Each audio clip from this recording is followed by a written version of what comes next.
I don't think we would know about all this stuff. I think it would be very difficult for you. I think YouTube throttled. They did something weird. They won't say what they did, but they did something weird with the Trump interview that I did. Yeah, where you couldn't find it. It doesn't make sense. It made no sense. I mean, it was like the biggest interview on earth. Yeah, and you can't find it. Yeah. Not only that, it wasn't trending. Bullshit. It wasn't trending. It wasn't trending. No, it wasn't trending.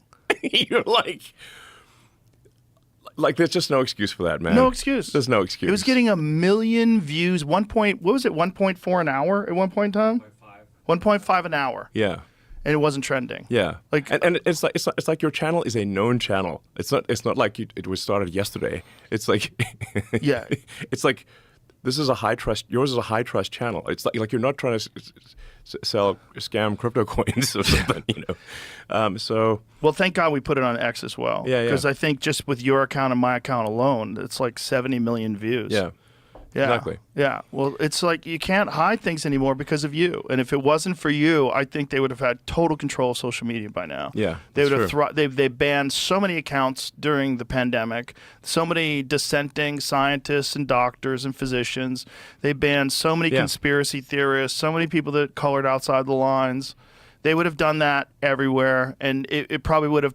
I think even at what's going on at Facebook, they're being more lenient. You hear Zuckerberg talking about taking a more libertarian stance. That's entirely reaction to the way Twitter has kind of moved the watermark.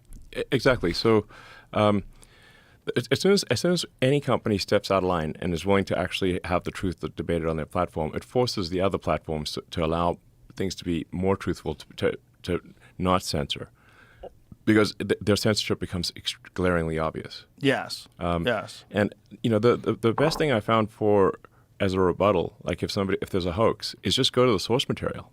Right. If somebody thinks Trump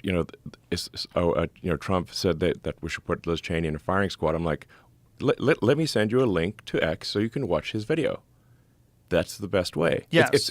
Don't take my opinion for it. Don't take anyone's opinion for it. Go to the source material. And community notes. Yes, and community notes. Community notes awesome. is the best. It's awesome. It's incredible. Yeah. Because everybody gets checked. Yes, including me. Yeah. And with community notes, all the software is open source and all the data is open source. So you can recreate any given note independently. That's amazing. Yeah. That's how it should be. Total, absolute transparency in every way. Sometimes I get asked like, "Oh, Elon, can you remove a note?" Mostly by the left, but sometimes by the right. I'm like, I don't even remove notes on my own account. Nothing. And by the way, everything is totally open. So if I did that, it would stick out like a sore thumb.